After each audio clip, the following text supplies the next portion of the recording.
Sekali lagi berikan kemuliaan buat Tuhan kita. Lebih meriah lagi. Haleluya. Silakan duduk. Saya bangga ya, saya kenal Pak Victor gak lama. Tapi saya merasakan ada satu spirit kepahlawanan yang luar biasa. Sehingga jujurnya kalau beliau mengundang saya khotbah, saya pontang-panting Pak. Saya udah persiapan tadi di jalan, tak gini, waduh sampai saya nulis di kertas begini. Padahal catatan saya banyak di notes. Jadi ketika beliau nanya tema khotbah apa, waduh. Ini yang sering kali saya kasih tema ternyata khotbahnya lain. Anyway nyambung-nyambung sedikit lah. Mengenai mandat kerajaan. Jadi sore hari ini saya mau banyak kesaksian. Kesaksian hidup itu lebih powerful. Kehancuran hati saya tadi pagi saya sharekan. Bagaimana saya berdiri di hadapan Bapak Ibu sekalian bukan karena kuat gagah. But I have to fight myself. Kalau enggak, saya enggak jadi pemenang. Banyak orang mengatakan klaim janji Tuhan kita lebih dari pemenang. Tapi berperang juga kagak pernah. Gimana mau jadi pemenang? Jadi kalau lebih dari pemenang itu we have to win the game. Fight. Nah, kita harus mengetahui bahwa dia itu bayar mahal sekali. Tuhan yang El Gibor itu, Allah yang perkasa maha kuasa itu mau loh nyari hati kita gitu. Pengen di mana sih tinggal di hati kita?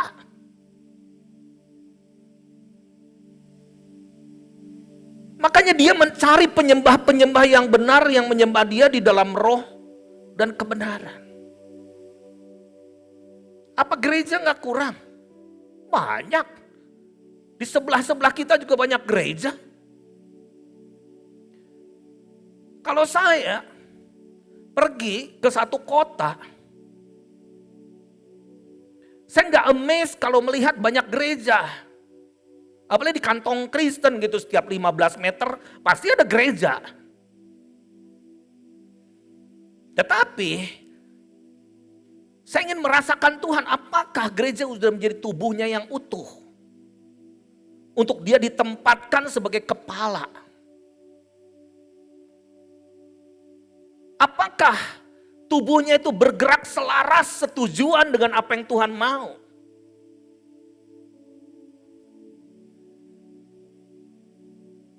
Jadi, yang menyembah dia di dalam roh dan kebenaran ini kita harus selidiki sebenar-benarnya bahwa Tuhan kita ini bukan kayak layangan. Kalau kita lagi butuh kita tarik, kalau nggak butuh kita, kalau ada krisis kita baru berdoa, enggak gitu juga. Tapi dia itu ingin tinggal di hati yang hancur, di dalam hati kita. Dia ingin duel di dalam hati kita. Jadi ketika ada situasi chaos apapun, ingat bahwa Tuhan kita ada bersama dengan kita, Immanuel itu. Bukan berarti Tuhan tolonglah aku gini-gini, belum. Enggak, berarti kita belum dewasa itu. Tuhan kita masih di luar.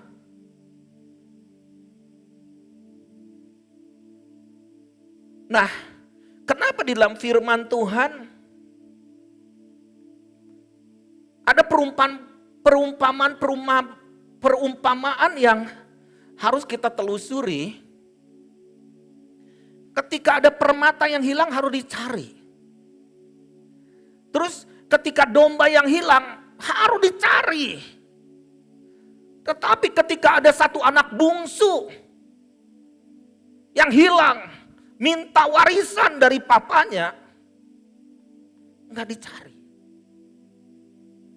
Kalau saya jadi bapak, saya akan cari dia. Jangan sengsara nak, nanti ada penyamun, nanti ada penjahat, nanti sengsara, kamu nanti tidak makan.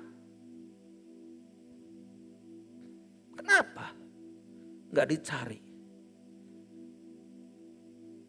Dicari kembali ke rumah kalau gak ada hati Bapak di anak hatinya, percuma. Kayak in the cost di rumahnya. Berapa banyak kita jadi orang Kristen sepertinya in the cost. Hanya minta berkat. Hanya minta kesembuhan. Hanya minta segala sesuatu for self. Tapi tidak mau merawat rumah Tuhan. Tidak mau menjaga kotanya seperti rumah Tuhan. Tapi dia bekerja di situ, dia dapetin dolar di situ, dia dapetin uang, pekerjaan, berkat, tambang, emas dan sebagainya di situ. Tetapi kita tidak menjadi penjaga. Nah, karena Bapa mengatakan everything is belong to you, son. Kenapa you become a beggar, jadi pengemis di rumah sendiri? Kalau anak saya di rumah saya ini gemar coklat, makanya rada gemuk dikit.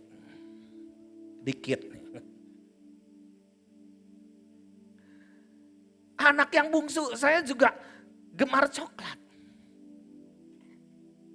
Saya kalau dari Singapura, dari luar negeri, dari Abu Dhabi saya beli coklat mint gitu, enak sekali. Lalu dia buka kulkas, lihat banyak coklat. Apakah anak itu Bapa yang agung, yang aku muliakan? Aku bangga memiliki seorang papa seperti ini, yang punya banyak coklat. Bolehkah aku setidaknya mencicipi satu potong coklat saja? Maka aku akan bahagia. Lalu si papahnya ngomong, makanlah nak.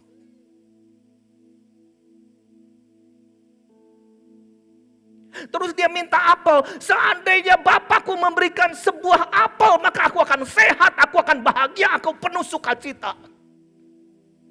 Lalu bapaknya ngomong, telanlah nak. Itu hubungan yang rasanya aneh, abnormal. Bukan new normal, abnormal.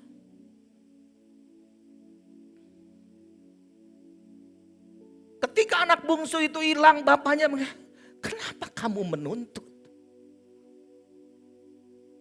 Di dalam Lukas 22 ayat 29, Yesus berkata, aku memberikan hak-hak kerajaan kepada kamu.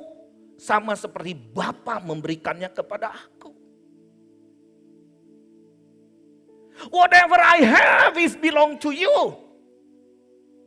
I give everything to you. Even my life I give it to you.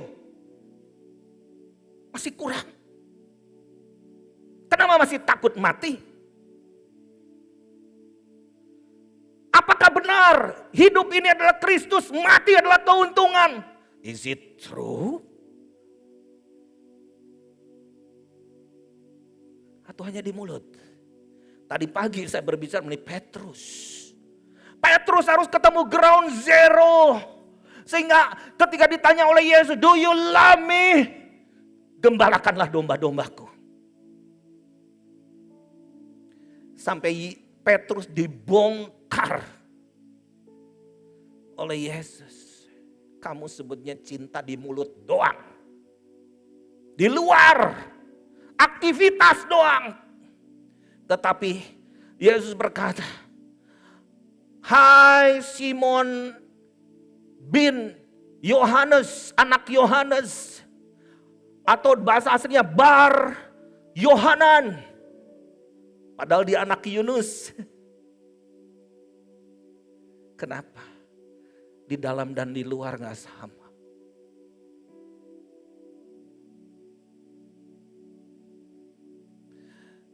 Saya baru dari titik nol dengan teman-teman dari JDN My Home Indonesia di kemarin baru pulang, langsung saya ke Semarang sini. Perjalanan yang luar biasa. Dan apa arti titik nol? Kenapa Pak Jokowi bisa memerintahkan seluruh gubernur datang bawa air dan tanah dari daerahnya masing-masing. Saya nggak tahu Jawa Tengah ambilnya dari mana. Pasti di titik penting, nggak sekedar gue keluar dari pintu itu gue ambil batu gitu. Enggak, pasti. Something yang very important place. Ground zero, ground zero di kotanya pasti. Telusuri. Karena itu berbicara mengenai covenant, perjanjian. Dan di titik nol itu dikumpulin semua. Ada tugunya di situ. Dan itu titik nol. Tahu nggak titik nol itu titik permulaan. Titik nol itu adalah titik memulai segala sesuatu. Titik nol itu adalah tempat growing dari step awal. Itu epicentrum titik nol itu. Tapi saya lebih senang lagi ada istilah, saya menemukan istilah dari saudara kita. Titik nol artinya tempat fitrah. Supaya Shekinah mengalir. Oh my God. Tahu gak Shekinah glory itu? Harusnya di mana orang Kristen ada itu ada Shekinah. The glory of God. Di setiap rumah Anda harus the glory of God reveal. Yang amin cuma satu orang.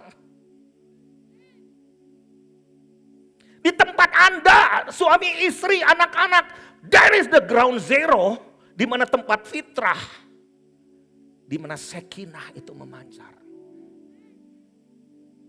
Maaf, Shekinah itu bukan muncul kalau kita udah nari 1000 kali. Bukan begini-begini, nyanyi 1000 lagu. Bukan gitu. Empty. Empty. Saya pernah diundang dalam satu acara pesta raja. Di mana yang menari itu putri-putrinya. Itu buat saya satu kehormatan. Terus dipercayai nanti ada penari lain mendadak muncul. Dan itu gak tahu penampakan atau apa, dipercayai atau apa gimana. Saya perhatikan yang mana. Gak kelihatan mas. Itu ada.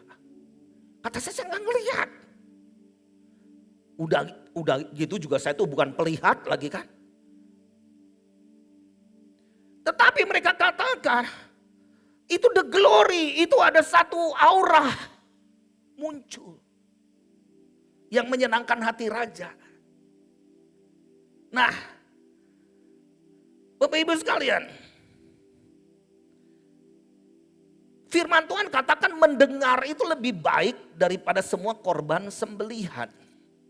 Saya mau berbicara secara spesifik mengenai Habakuk. Coba Habakuk 2. Ayat yang pertama. Habakuk 2 ayat yang pertama.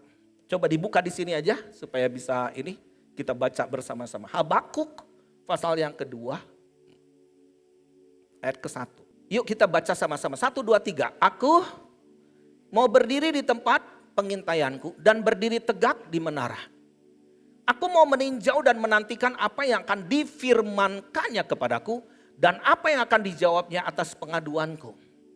Ini berbicara mengenai penjaga. Banyak orang orientasinya penjaga menara doa. Padahal penjaga di sini diartikan bahwa dia itu harus fight sampai mati.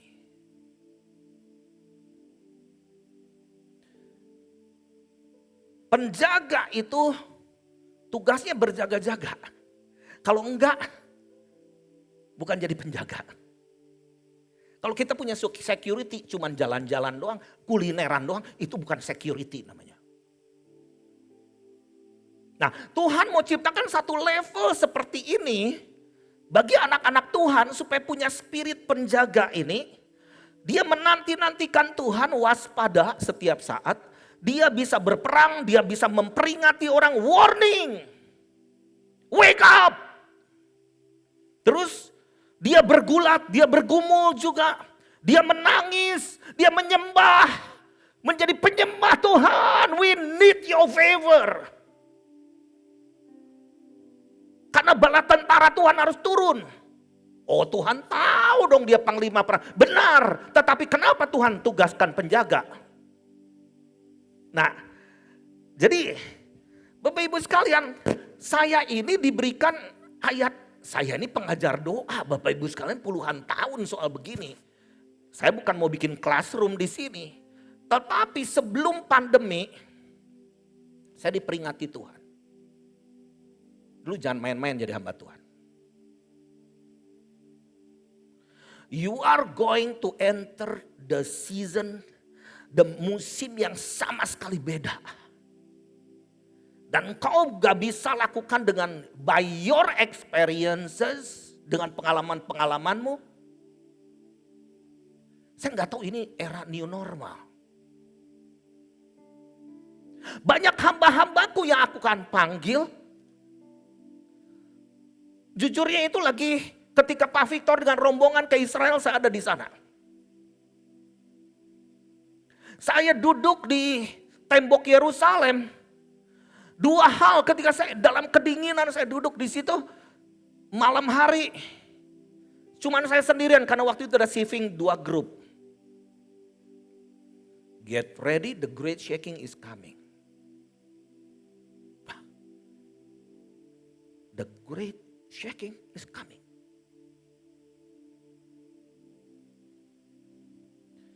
Kegoncangan besar. Berapa besar? Saya nggak tahu. Dan apakah ini endemi berarti berakhir segala sesuatu? No. Ini tahapan the beginning kata Tuhan. Wah.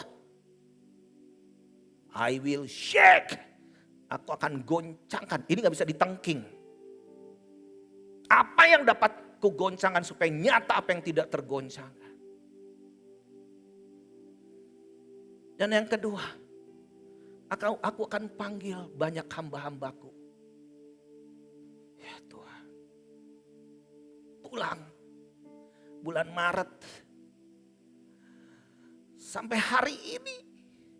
Berapa ratus teman-temanku dipanggil Tuhan. Bahkan yang paling ngehantam jiwaku, hatiku, anak sulungku dipanggil Tuhan 26 Desember.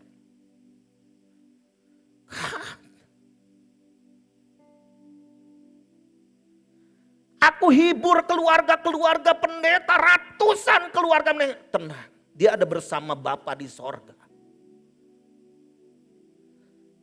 Kau harus kuat. Bahkan ada yang setahun setengah. Anggota keluarganya meninggal karena COVID. Mereka masih nangis terus. Bahkan ada yang masih begini terus. Saya ini baru 115 hari.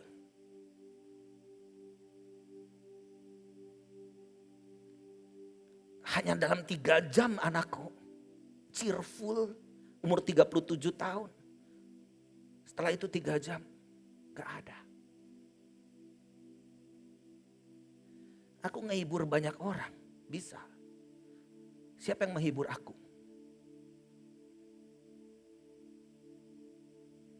Makanya saya berasa ke rumah duka itu lebih baik daripada ke pesta tuh bener. Teori gampang.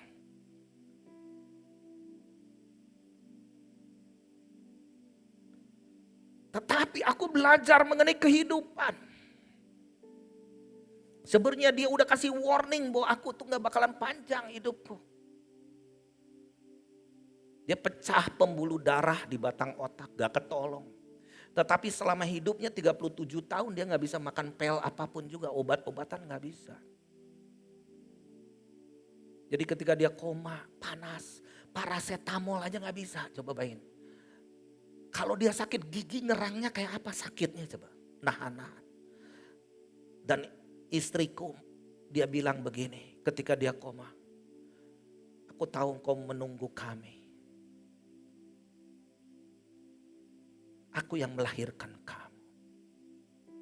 Pergi. I will take care your children.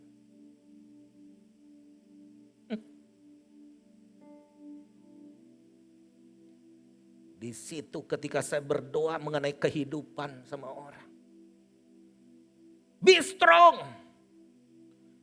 Semuanya milik Tuhan. Tapi ketika saya diperhadapkan dengan hal itu. Why?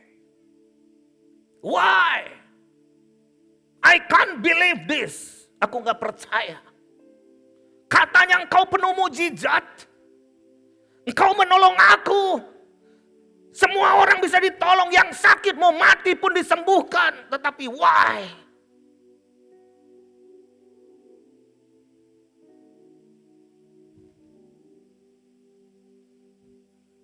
Bulan kedua. Let me understand. Buat aku mengerti. Life is so short. Aku nih setiap hari, sekarang setiap pagi menghargai kehidupan. Tuhan, seandainya aku besok mati, what should I do today? Setelah anakku dipanggil Tuhan, itu kok teman-temanku ada anak umur 11 tahun, anak laki satu-satunya. Itu malamnya dia cuman panas dibawa ke IGD, gak ada. Terus nanti lusanya ada anak umur 16 tahun, mendadak gak ada. Ada anak umur 6 tahun, besoknya mau birthday, ulang tahun ke-6, udah beli kue tart, malam itu gak ada. Oh God. Bagaimana dengan kita? Anda Semarang mengerti mengenai kepemimpinan juga itu bagaimana. Shocking day. Nah, di sini Bapak Ibu sekalian, dan apa yang akan dijawab atas pengaduanku dikatakan. Saya baru diingatkan banyak hal. Ketika memasuki pandemi, Tuhan itu sedang melatih saya. Lu harus jadi jenderal gitu. Jangan jadi kopral. Jangan ngomong iman, tapi kita cuma imron aja di dalam gitu, nggak lakukan sesuatu. Sometimes, kenapa kesalahan terbesar kita? Kita tahu firman Tuhan, tapi kita tidak melakukan firman. Kita tahu diperingati, tapi kita tidak taat.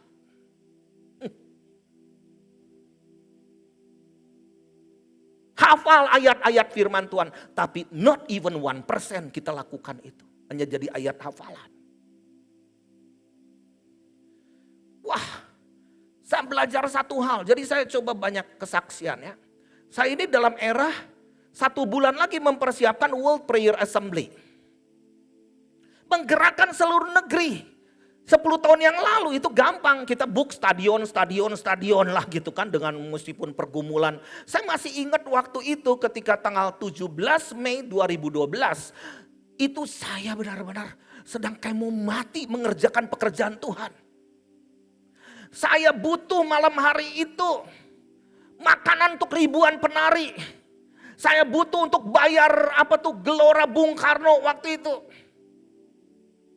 Dan saya di stadion utama jam 11 malam tanggal 16 Mei 2012 saya tersungkur di itu. Semua ngelihat saya, itu ada lampu yang masang lampu sound system. Saya tersungkur di karpet. Tuhan, aku mau jadikan ini bukan panggung performance, tapi menjadi mesbah. I just want to give myself. Kalau perlu aku mati, matilah aku di sini. I need money to pay this stadium. Nobody support.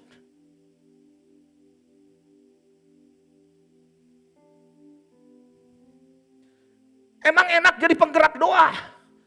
Satu gereja masih gampang, semua gereja digerakin. Apakah mudah? Yang satu basaro, yang satu pakai bendera, yang satu enggak. Weh, mudah. Saya katakan, Tuhan, kalau aku mati, biarkan mati setelah ini. Dan saya waktu itu lagi butuh uang sekali. Tuhan, I need money. Aku perhatikan bangsaku, tetapi kau tidak perhatikan aku.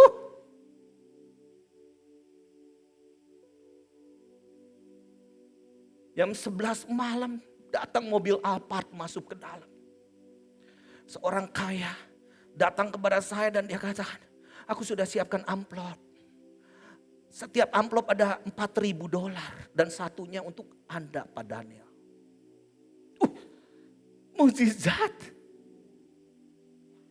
Tapi Tuhan tegur, baru aja lu katanya siap mati. Ada tawaran duit aja udah mulai goyah. Kadang kita nerima tuh gak doa dulu. Kalau memberi doa puasa.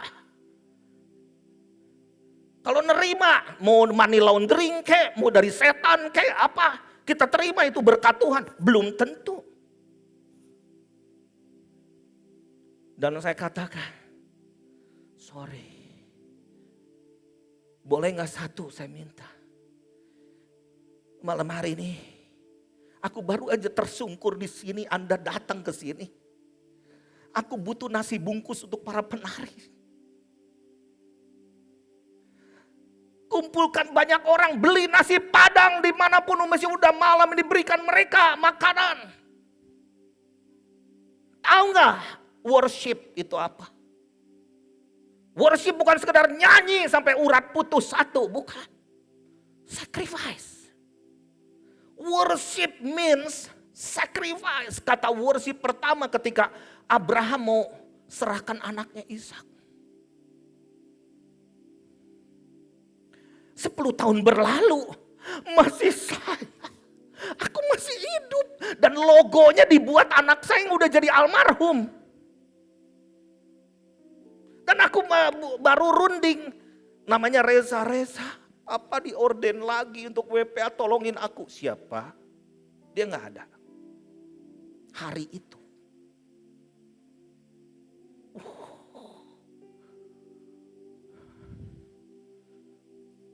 Dan ketika saya tanya kepada seluruh members board, international board, why you choose me again? Kenapa kau pilih aku lagi? Apakah gak ada orang lain? Dia kata, God choose you, Daniel. You are under grace. Kamu ada di dalam kasih karunia Tuhan. Apa kasih karunia? Kasih karunia itu apa sih? Memikul salib. Bukan keinginanku. Tetapi aku tahu bahwa ini adalah wake up call untuk seluruh dunia. Dengan cara yang berbeda nanti diterjemahkan ke 12 bahasa. Yuk tolong diputar WPA klip yang 1 menit.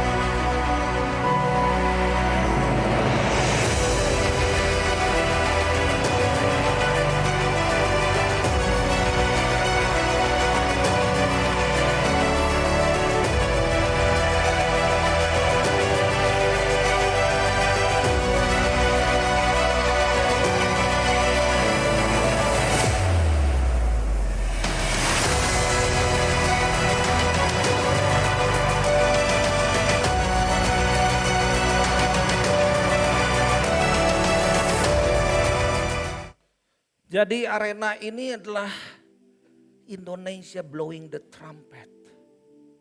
Oh my God. Sini udah suara tuh udah tinggal setengah nih hari ini sebenarnya. But I still have to blow the trumpet.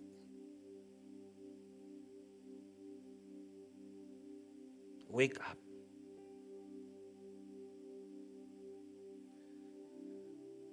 Kenapa? Kegoncangan skala dunia akan datang.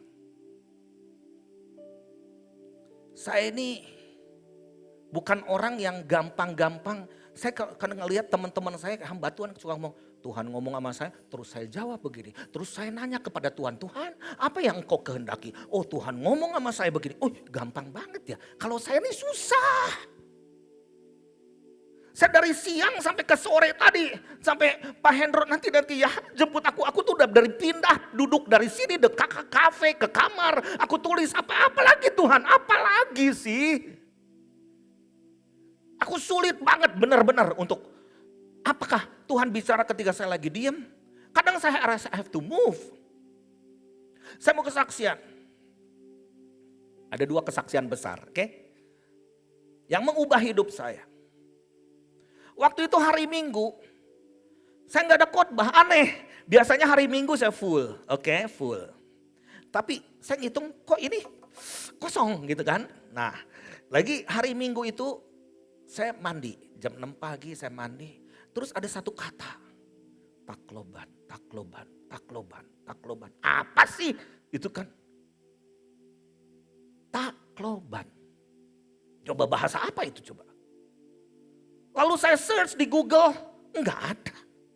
Artinya apa enggak ngerti. Terus saya udah pakai baju. Takloban pakai C. Ternyata itu kota di Filipina. Dan mereka mengalami badai taifun yang luar biasa. Ya kalau kita dengar badai taifun dan sebagainya udah biasa kan di Houston, di mana gitu kan. Apalagi Filipina ini kan banyak kena taifun. Sekarang juga ada sih lagi menuju kepulauan Filipina lagi. Gitu. Tetapi ini super. Oh kata saya Tacloban City. Oke, you go now. Go. Hari Minggu itu tuh. Go. Ya. Saya beli tiket ke Manila. Hari itu juga dalam sejam saya beli tiket ke Manila. Dan saya nggak ngerti mau gimana. I just go with one way ticket and go to Manila. Cari hotel. Terus hotel itu di mall, siangnya udah nyampe. Ternyata di situ ada Cebu Pacific Airline. Oke. Saya pergi ke airline itu. Oke, excuse me, I want to get the ticket, I want to buy the ticket to Tacloban City. Sir, you want to go to Tacloban City? Yes. Where you come from? Kayak orang kampungan gitu, saya ini kayak lu gak tahu apa yang terjadi sih sebetulnya? Yeah, I want to buy the ticket to Tacloban City. There is no flight, sir. Dia gak nerangin lagi cuman, there is no flight sir. Oke. Terus dia nanya, what do you want to go? Why you want to go there? I don't know, I just want to go. Terus dia nanya begini, kamu nanti tinggal di mana? In the hotel. Sir, no more hotel. Kata saya, udah biarin aku di airport juga gak jadi masalah. Sir, no more airport. Kata saya, don't worry about me, oke? Aku bisa tidur di bawah pohon sekalipun. Dia ngomong, tidak ada pohon lagi. Oh my God, ini kota apa nih? Terus saya ngomong begini, oke, I came from Jakarta and I give you my number. Aku berikan kamu nomorku dan I'm staying in this hotel. If there is a sign, kalau ada tanda-tanda that I can go, I will go. Okay, please help me. Gua pikir Tuhan, gua pokoknya udah taat sampai Manila, oke? Dan aku udah kasih nomor. Gak ada tanda-tanda. Lalu aku jalan-jalan di mall, ada telepon. Sir, can you come right away? Wih, datang ke sini. Sir, kok ini dia orang nolong saya kalau di Indonesia masa bodoh gitu. Orang gila kali ini gitu kan. Tapi kalau orang Semarang pasti nggak gitu juga. No?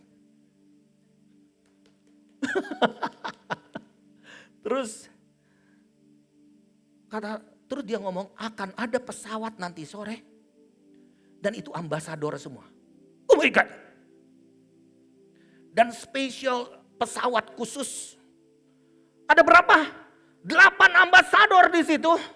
Dan engkau bisa join. Ambasador. Terus udah gitu. You better go now to the airport. Wih, saya langsung tinggalin koper, saya bawa 1 kantong plastik pakaian saya ke sana. Saya ke airport gak ada tanda-tanda. Mana ini? Ternyata nama saya dipanggil. Spesial banget nama saya dipanggil. Panji. Panji nama saya itu kan. Jadi saya coba-coba ke situ, ternyata benar-benar itu pesawat yang bisa mendarat short landing gitu kan. Saya duduk di ekor, gak apa-apa di ekor. Yang penting ke bawah gitu. Dan itu semua ambasador. Wih, keren abis. Jadi aku di pesawat, yes Tuhan kau begitu baik bagiku. Benar Tuhan tuh hidup. Tapi langsung saya nanti di darat siapa yang jemput? Gak ada listrik. Gak ada signal.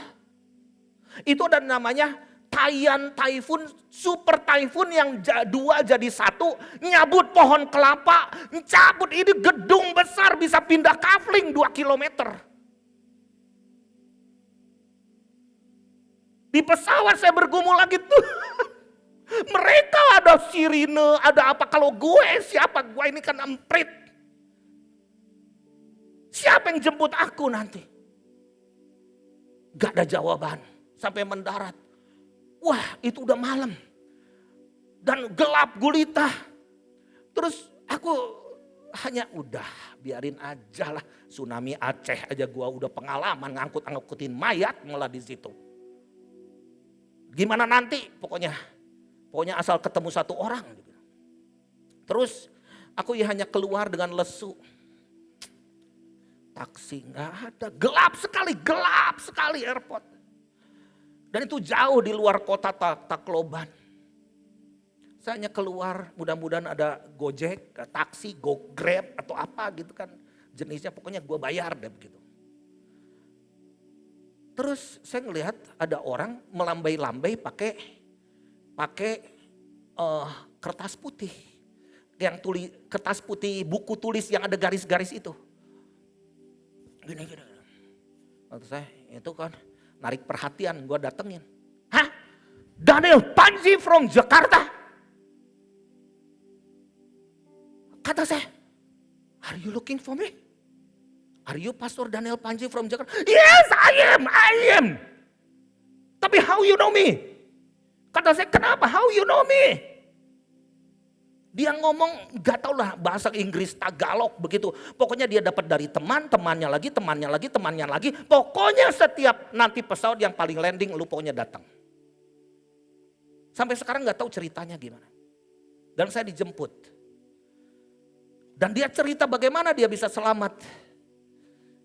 Dia waktu itu ketika badai typhoon yang menelan 6.300 orang mati dan sampai sekarang kerangkanya ditemukan terus. Mereka katakan ada suara Tuhan ketika one family dia gather together. Dia God. Dia baca Mazmur 91 dan mereka dipimpin oleh Roh Kudus sendiri. Run to the mountain. Wah, itu kan bahaya juga kalau nggak tahu arahnya. Dan ternyata pergi ke bukit di mana ada hill ya gunung juga sih. Terus di belakang gunung itu ada gua ternyata. Dia nggak tahu sama sekali ada gua dan mereka berlindung di situ. Wah, mereka katakan kayak neraka. Kayak neraka. Terus saya sampai subuh. Sampai besok. Saya kurang tidur nih. Gimana pulangnya? Apakah ambasador lagi caranya? Tahu nggak, Tuhan itu nggak pernah buat mujizat 2 kali yang sama. Kita ini pengen jadi repeater terus kan. Repeater mujizat. Saya hanya bertindak, Tuhan. Pastor Romi namanya. Sampai sekarang saya nomornya juga nggak ada. Pastor Romi, just send me to the airport. No flight sir, no flight pastor, just send me to the airport, oke? Biarin aja, aku stay di airport. Kalau apapun aku akan nimbrung, mau jadi karung kayak, mau jadi apa kayak. Pokoknya aku bisa pulang. Aku duduk di airport, duduk dia sendiri, nggak ada itu. Bisa ada mendadak. Satu orang kan waktu itu belum pakai masker kayak kita, jadi ketahuan banget muka tuh kan. Terus ada satu pengusaha, dia kenal saya yang punya hotel. Hotel chain lah di beberapa hotel di Manila. Are you Pastor Daniel Panji from Jakarta, Indonesia? Yes! Mr. King, you are Mr. King? Yes. What are you doing Pastor here? Aku disuruh Tuhan ke sini dan aku mau pulang ke Manila. Dan dia kata, follow me. Naik private jet dia. Oh! Apa di balik ketaatan ini saya cuma mendengar apa? Ngapain ingin jadi pahlawan? Tuhan katakan, go back to your country. Blow the trumpet. Otherwise I will shake your nation. Kembali ke negerimu. Peringatkan seluruh umatku. Kalau tidak, aku goncangkan negerimu.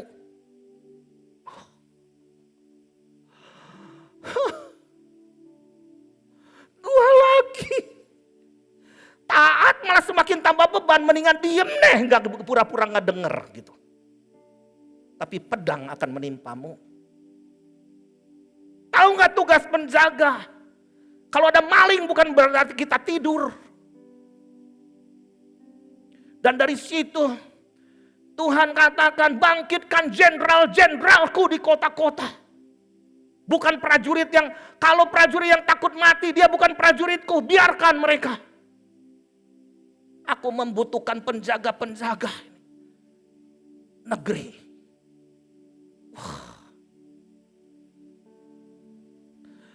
Sebelum pandemi, aku diundang. Ada satu undangan rada aneh nih. Di Sao Paulo, di Brasil. Undangan apa sih?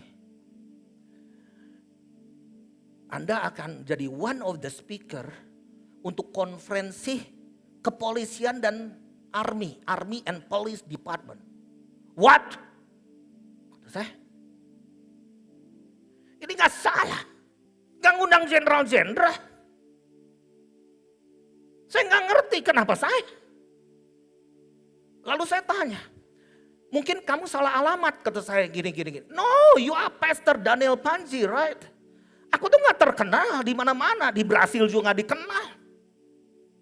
Cuma gara-gara ada satu orang, dia mesti ngundang Daniel Panji terus ngotot gitu kan. Ya udah, kehormatan lah aku terima. Pas mau pergi, aku udah book tiket Singapore Airlines. Tapi begitu mau pergi ditolak. Saya semalam mau pergi, saya check in. Sao Paulo, panjang banget kan, via Amerika. Ditolak terus, gak bisa check in. Apa yang terjadi? Pasportku kurang dari 6 bulan. Lah, kurang ajar banget ini Singapore Airlines, gimana bisa begini kan? Aku bisa komplain, kenapa lu bisa rilis tiket gitu kan. Terus Senin pagi saya masih ingat, Tuhan, gimana? Katanya engkau yang ngundang.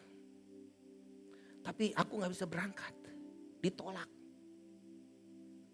Itu jam 9 pagi, aku pergi ke imigrasi di Kelapa Gading, Jakarta Utara. Ada yang ngantri segini nah kurang lebih nih. Saya coba ke satpamnya. Bapak, ngantri Bapak. Bapak mau ngapain ke sini? Aku mau bikin paspor. Pak, mereka tuh bukan mau bikin paspor, mereka ngantri nomor. Oh my God.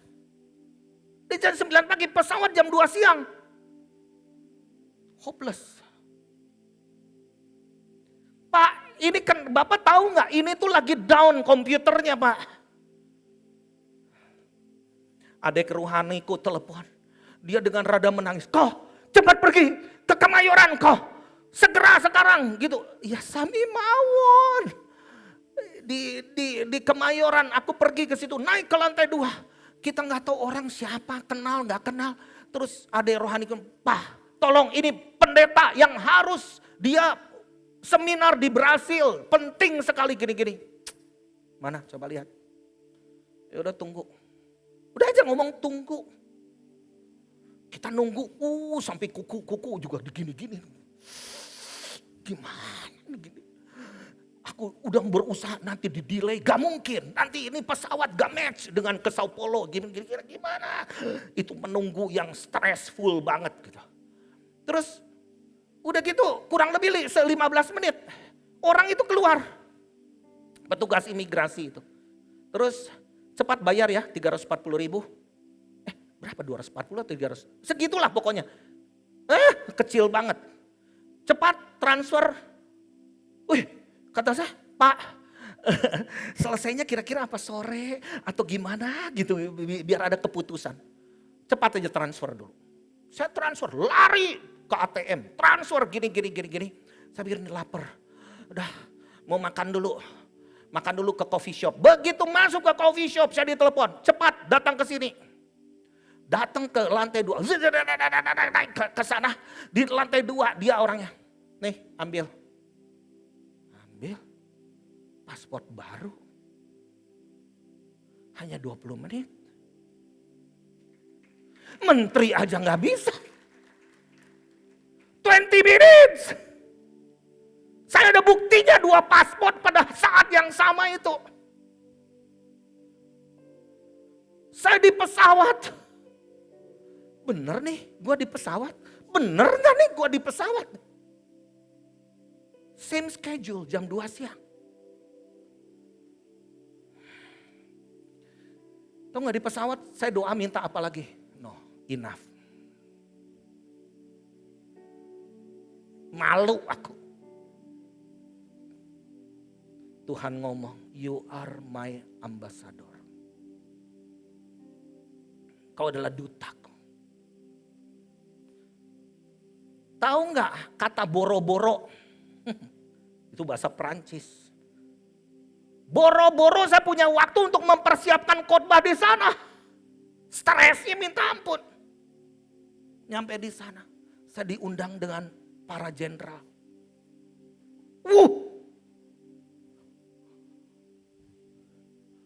Siapa gue? Tasku dibawakan. VIP. Tahu gak saya bicara apa di sana? Ini negara Kristen. Saya katakan, negara kalian fatherless.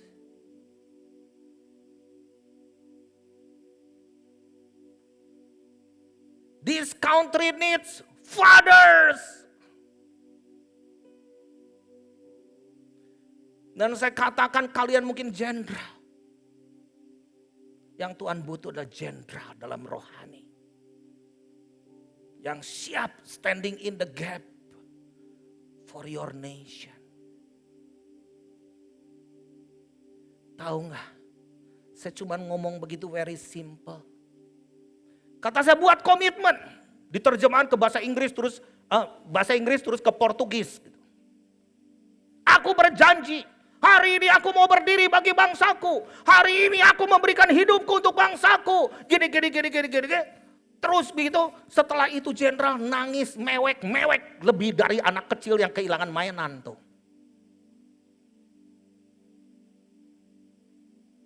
Saya melihat wow.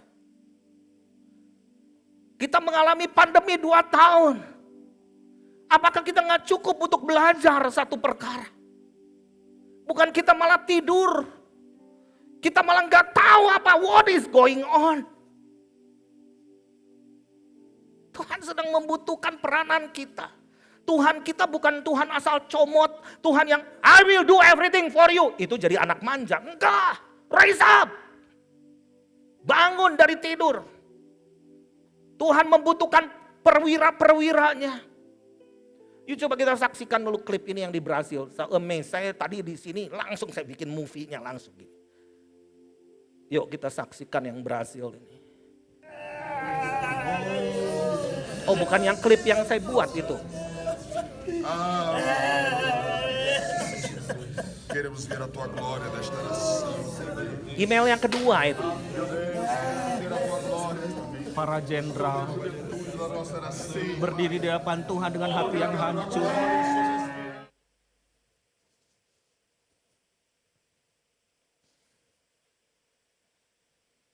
Tahu nggak lawatan Tuhan dimulai dari apa?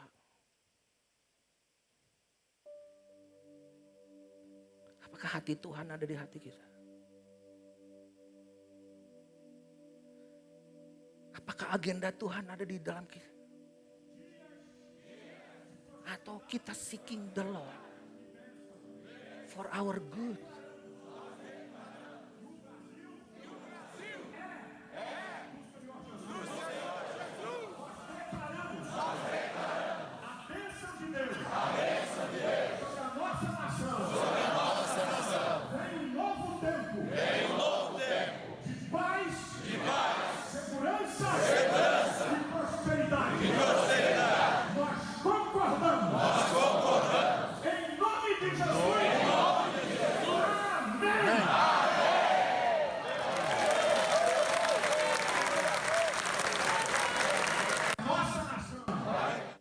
Gak apa-apa kan kalau kesaksian yang anget-anget aja ya.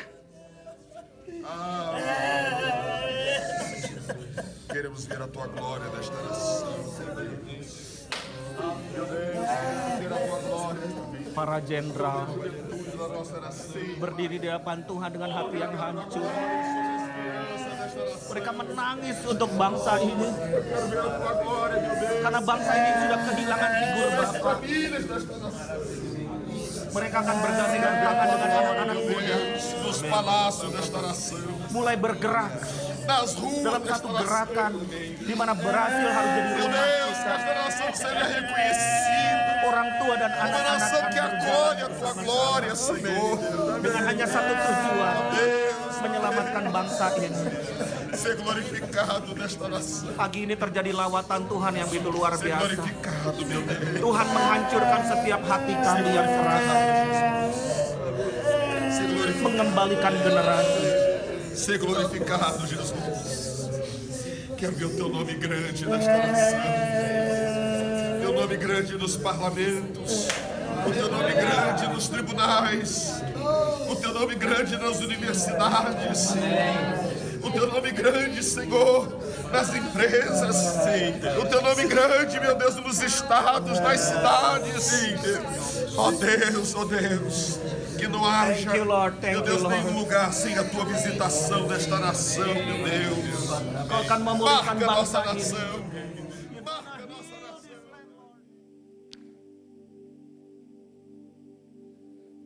Di mana Tuhan bersemayam? Bukan di pendeta besar. Bukan di tokoh. Hati yang hancur. Apa ilah kita sekarang?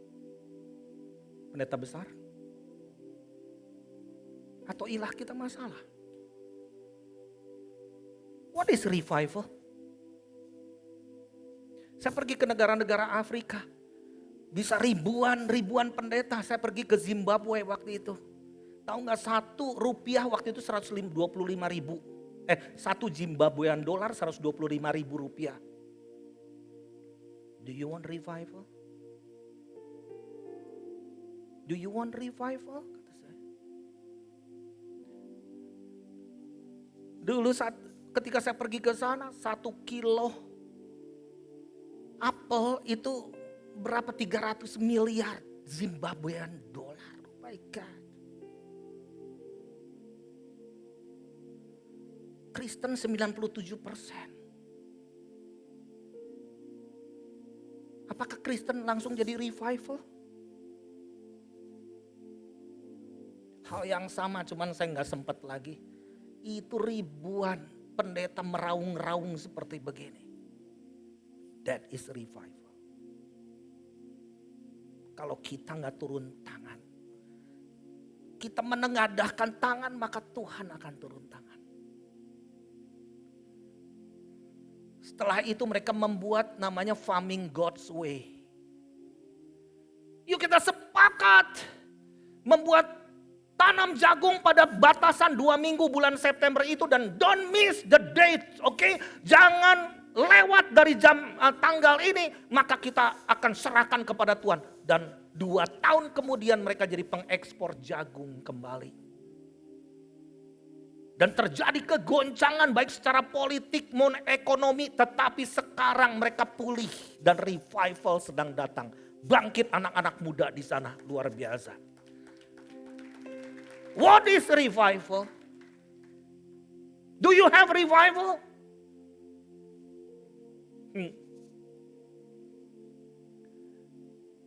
Di pinggir kolam renang tadi aku menangis untuk Semarang.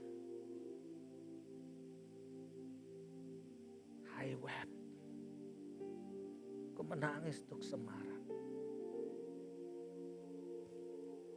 What is revival? Balik ke keluargamu. Kau akui dosamu. Apakah engkau sudah rendah hati? Bapak-bapak, apakah engkau sudah jadi imam di dalam keluarga? Anak-anak, kau sudah respect kepada orang tua? What is revival? Hubungan yang rusak dengan Tuhan dan dengan sesama diperbaiki. What is revival? Hati yang hancur.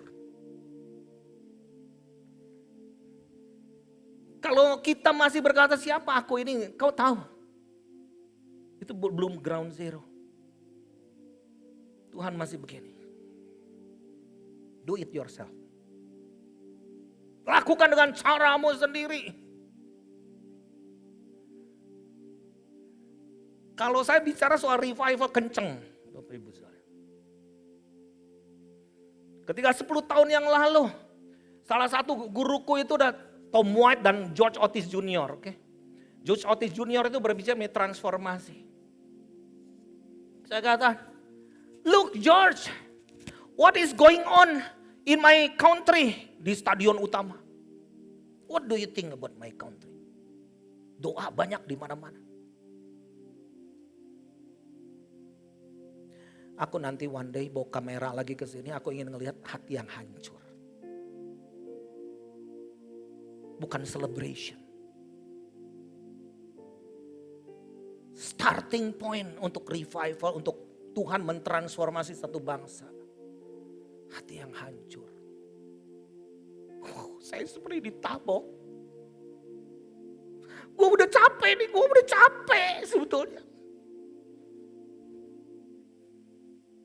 Kembali kesederhanaan, kembali kepada kekosongan, totalitas. Without you, tanpa engkau, percuma. Mungkin 2 tahun ini engkau struggle, engkau trauma, engkau capek, engkau marah, engkau kecewa dan fine. Tetapi mari malam hari ini kita jadikan tempat ini menjadi ground zero, titik nol. Kita berjumpa dengan Tuhan. Ada harapan.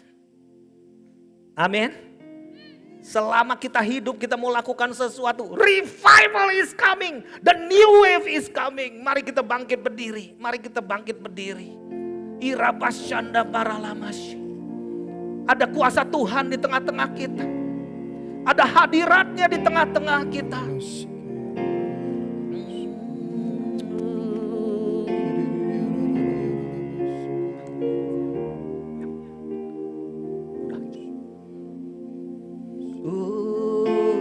Sembah dia.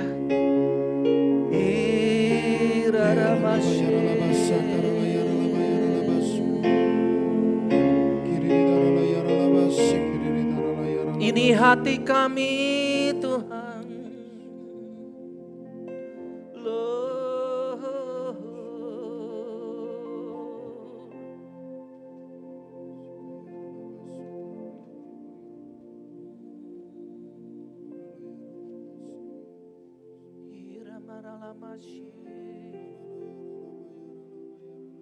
Syukur, syukur.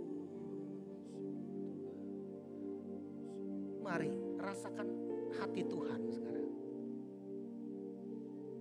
Jangan pakai pikiran kita, Pak. Rasakan hati Tuhan. Apa yang dia rasakan oleh engkau sekarang?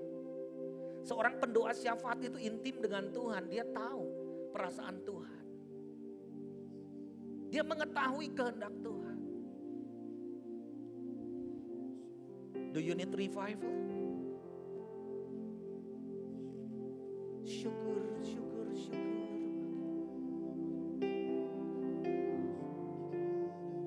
Boleh nyanyi ini nggak lagu yang lama, Beriku Hati untuk menyembah. Beriku hati untuk menyembahmu.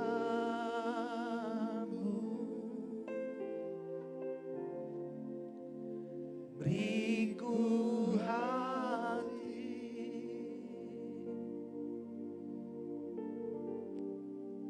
untuk mengasihimu.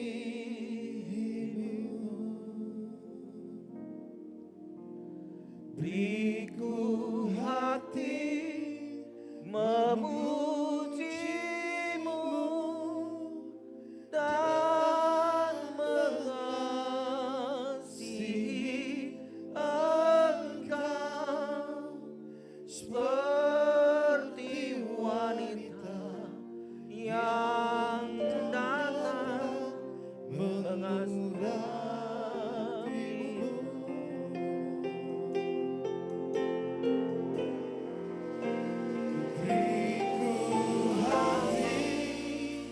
Memujimu dan mengasihi Engkau seperti wanita yang datang mengurapimu.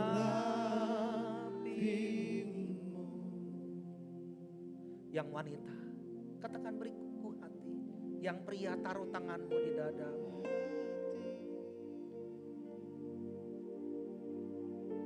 Apa kau sudah merasa cukup bersama dengan Tuhan? Tuhan ingin lebih lagi.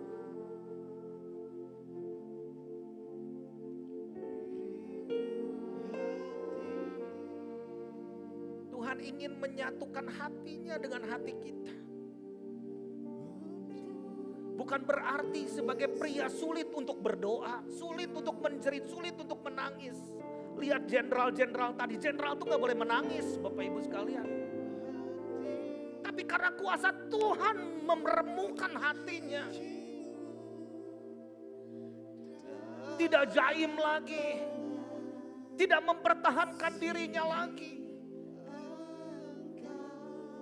Video tadi fenomenal ke seluruh Brasil Bapak Ibu sekalian. Something yang benar-benar memalukan, jenderal-jenderal menangis seperti itu.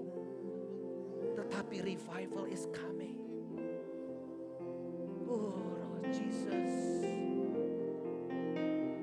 Beriku hati memujimu. Apakah butuh revival di dalam keluargamu? Keluarga besarmu?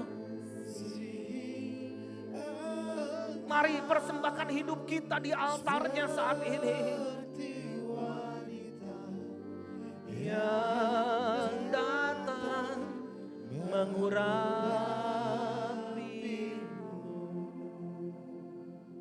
Biar musik mengalun lembut. Kita taruh kedua belah telapak tangan kita di dada kita. Saya minta 2-3 menit Anda bercakap-cakap dengan Tuhan. Terima hati Tuhan sekarang. Kalau engkau mau menangis, menangislah, gak usah ditahan-tahan.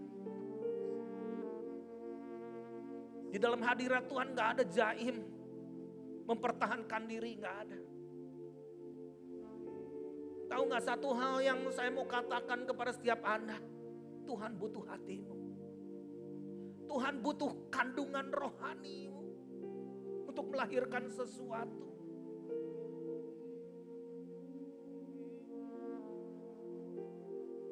Tuhan yang maha bisa, maha dahsyat, maha hebat, Allah perkasa, mau hati kita.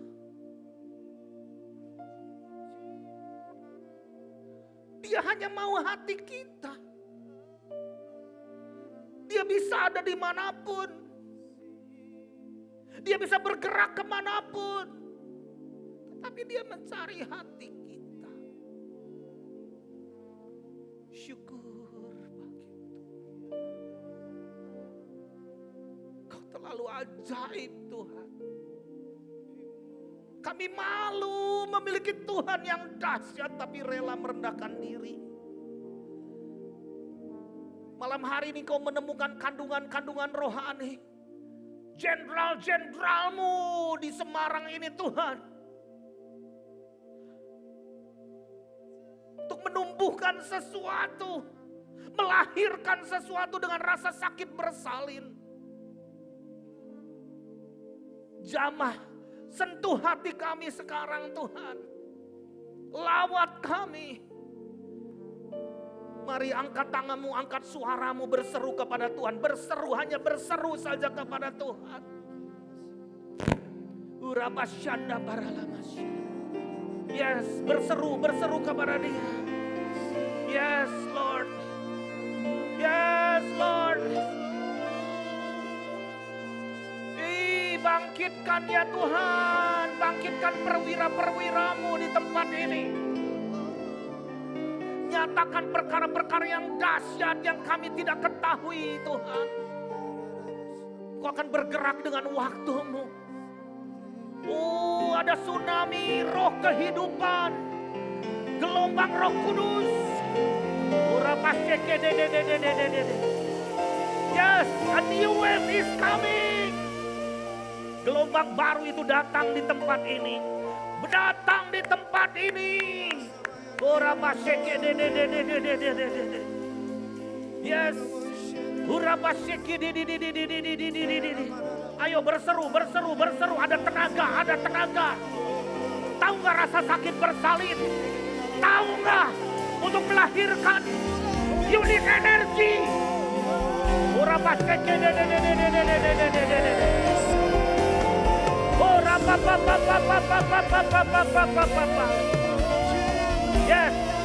Yes. Amin.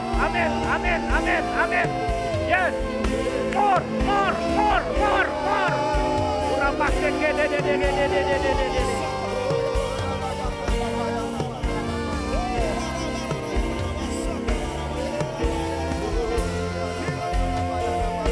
Yes. Penuh. Full energi. Amin. Lahirkan gelombang baru itu. Oh rabaseke de. Oh yes, lebih. More.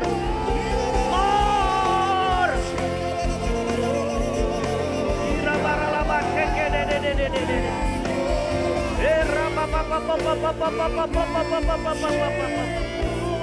Oh,